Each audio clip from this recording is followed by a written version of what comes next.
أعوذ بالله من الشيطان الرجيم بسم الله الرحمن الرحيم الحمد لله رب العالمين بسم الله والصلاة والسلام على رسول الله صلى الله عليه وسلم رب اشرح لي صدري ويسر لي أمري واحلل عقدة من لساني يفقهوا قولي.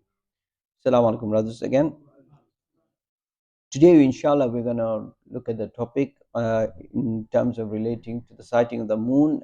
And today we're going to discuss individual sighting versus community decision. عن أبي هريرة رضي الله عنه قال قال رسول الله صلى الله عليه وسلم الصوم يوم تصومون والفطر يوم تفطرون والأضحى يوم تضحون. Reported Abu Hurayrah radiallahu anhu, Messenger of Allah sallallahu alayhi wasallam said, the fast is the day you all fast. The breaking of the fast is the day you all break the fast. And the day of sacrifice is the day you all sacrifice. And this hadith is narrated in Tirmidhi and has been authenticated by Shaykh al-Albani rahimahullah. So far, brothers, we have learned that when it comes to sighting of the moon, one witness is enough.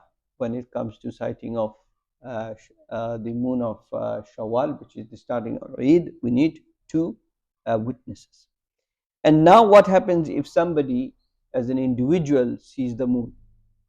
Okay, so for example, either for starting the month of Ramadan or either starting off the month of Shawwal, that is the day of Eid. What if somebody individually sees it? Will that testimony be accepted? The beginning and ending of the beginning and end of fasting are tied to the decision of the Muslim community, not the individual option. Okay, so if an individual sees that I've seen the moon, right, and I think we should start fasting or we should start the day of Eid, this will not be accepted. Okay, because these are communal ibadah, right, which involves the community, the people. So whoever is in charge, whoever is in authority will say that this is the day we are starting, this is the day we are finishing. Okay, so in our case, for example, it would be our local masjid which is in power, who's going to tell us, guide us. And even if a person sees the crescent alone, but the authority does not accept the testimony, he should follow the community. So this is very important. If an individual comes and says, like to the masjid, I've seen the moon for sure, I'm very trustworthy, this and that. But the masjid says, no, we haven't seen it, or we haven't got anything confirmed, right? Or say, for example, the authorities say, we haven't got anything confirmed to say that we've seen the moon, then the decision of the authority will be taken. The person individually, even if he's seen it, it doesn't have any weight, it doesn't have any importance. All right, so one of the very important things from here we find is the unity between the Muslims. You see, Islam always emphasizes that Muslims, they stay united and do things in a unified manner. So unity takes preference over individual sighting to prevent any division. Because what will happen? One brother might say, "I've seen it." Another brother might say, "I've seen it." Yeah, and then we will have issue. So this, when it comes to making the ultimate decision, is given to the authority, right? So, and likewise, the authority is responsible as well. If they give us the wrong decision, they are responsible for it.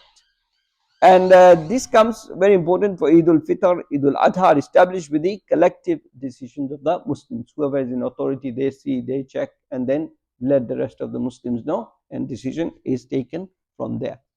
And one will become to know that this hadith establishes the principle that public acts of worship are connected to time, are governed by the communal authority. So certain acts of ibadah are individual acts of ibadah. Right? For example, I want to pray Nafal Salah now. Can I do it by myself? Do I need to ask anyone? No, I don't. I want to give charity now. Do I need to ask anyone? No, I don't need to ask, because this is personal ibadah. We could do. If I want to do Umrah, do I need to ask anyone? No. Yeah, but from an individual basis, I can go, right? But now, say for example, when it comes to deciding the time for Eid Salah, if I say it, is it okay? No, this is not going to happen. Yeah. What if the time for Hajj? If I say, for example, now it's a good time to go for Hajj because it's cold time, will it be accepted? No, it will not be accepted. These are acts of ibadah that has to be done with the community. Whoever is in charge, he will decide on it.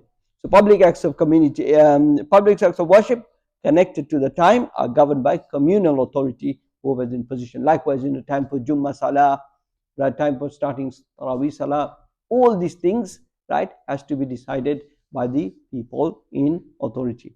So one other thing, brother, which is very, very common within our society, and this is something we need to learn after listening to this hadith, one lesson we need to take. So if a decision is made, we should not make any comment. These days, unfortunately, this time in the time of Eid, when the first day of Ramadan was decided, some people went to social media and said, this shouldn't happen, that shouldn't happen. This is not good. Remember, Islam always wants that we are unified. Okay? So if one decision is, yeah, Bismillah, we go Bismillah and we stay united together, and we ask Allah to give lots of love and such that we overcome our differences and act upon what we had. وأقول قولي هذا واستغفر الله لي ولكم ولسائر المسلمين فاستغفروه إنه هو الغفور الرحيم.